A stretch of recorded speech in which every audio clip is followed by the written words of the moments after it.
नमस्कार शेतकरी मित्रांनो, आपण आपल्या कापसाच्या प्लॉटमध्ये आहोत.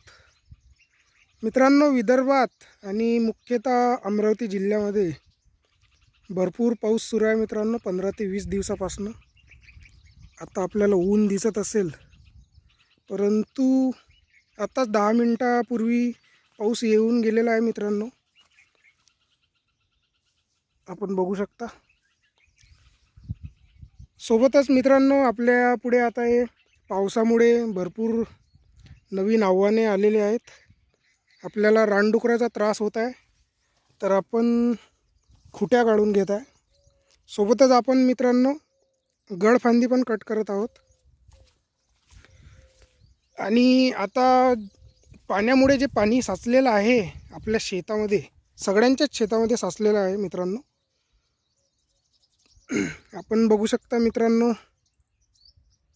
आपला कापूस अंतर मिळवण्याच्या कंडिशनमध्ये आहे. त्या कारणाने आपल्याला गळफांदी ही कट करावीच लागेल.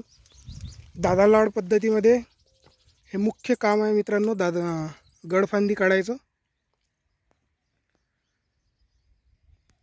तर आपण सविस्तर व्हिडिओ आणणार होतो मित्रांनो गळफांदीवर. कट कसं करायचा, त्याचे फायदे काय आहेत, नुकसान काय आहेत, आणि सध्या कापसाची वाढ भरपूर आहे. गळफांदीला मित्रांनो पाते आहेत, तर ते कापायचे की नाही बघू शकता आपण. हे कट केलेली आहे, याला पाते दिसत असेल, पाते आहेत मित्रांनो.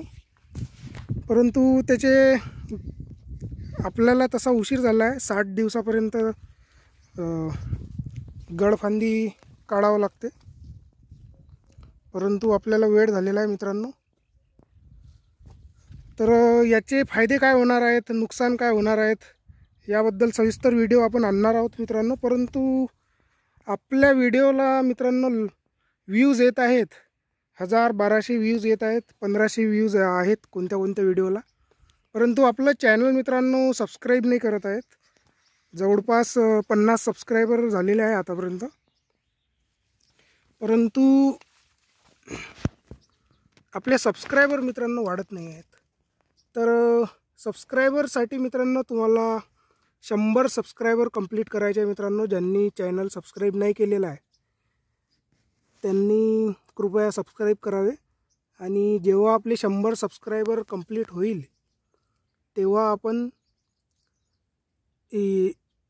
याचा आपण पुढील नियोजन सांगणार आहोत मित्रांनो. गळफांदी कट केल्यावर गळफांदी कशी कट करायची याबद्दल आपल्या चॅनलवर आधीच व्हिडिओ आहे मित्रांनो. परंतु 100 सबस्क्रायबर जर लवकर कंप्लीट झाले तर आपण तो पण व्हिडिओ पुन्हा काढू आणि सविस्तर माहिती सोबत काढू. सोबतच आपण कापसाचा आता मातीची भर देणार आहोत. हे बघू शकता मित्रांनो, इथपर्यंत आपण कापसाची भर जवळपास आपण अर्धा फूट देणार आहोत मित्रांनो डवऱ्याच्या सहाय्याने. तर त्याबद्दल सुद्धा आपण माहिती आणणार आहोत. आणि खत कोणते द्यायचे आता या स्टेजमध्ये, कारण की पावसामुळे आपला कापूस मित्रांनो, इथे आहे एक डाब, तिकडे जो दिसत आहे निंब, तिथं आहे मित्रांनो एक डाब आपली, आणि एक आपण गाळ टाकला आहे तिथे आहे मित्रांनो. तर इथे मित्रांनो पिवळा झालेला आहे कापूस. तर त्याला कसं सुधारायचं, खूप कमी खर्चात कसं सुधारायचं आणि खताची पुढील मात्रा कोणती द्यायची याबद्दल सुद्धा व्हिडिओ येणार आहे मित्रांनो. आणि रानडुकराचा बंदोबस्त करण्यासाठी मित्रांनो आपण सोलर झटका आणलेली आहे. सोलर झटका मशीन स्वस्तात आणि खूप चांगले रिझल्ट असणारी आपल्याजवळ आहे मित्रांनो. ते पण तुम्हाला रिव्ह्यू त्याचा देईल. परंतु मित्रांनो आपल्याला आता एक काम करायचं आहे, चॅनल सबस्क्राईब करायचं आहे मित्रांनो. जोपर्यंत 100 सबस्क्रायबर आपले कंप्लीट होत नाही मित्रांनो तोपर्यंत आपण नेक्स्ट व्हिडिओ पोस्ट करणार नाही आहोत. कारण की सध्या शेतामध्ये भरपूर कामे आहे मित्रांनो. त्या कारणाने कृपया चॅनल सबस्क्राईब करा.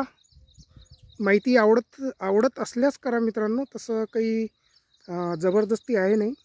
परंतु तुम्हाला यापुढेही आपण भरपूर अशी कामाची माहिती देणार आहोत. तर कृपया चॅनल सबस्क्राईब करा. 100 सबस्क्रायबर मित्रांनो, 100 सबस्क्रायबर टार्गेट आहे सर. 100 सबस्क्रायबरचं टार्गेट आहे तुम्हाला. धन्यवाद.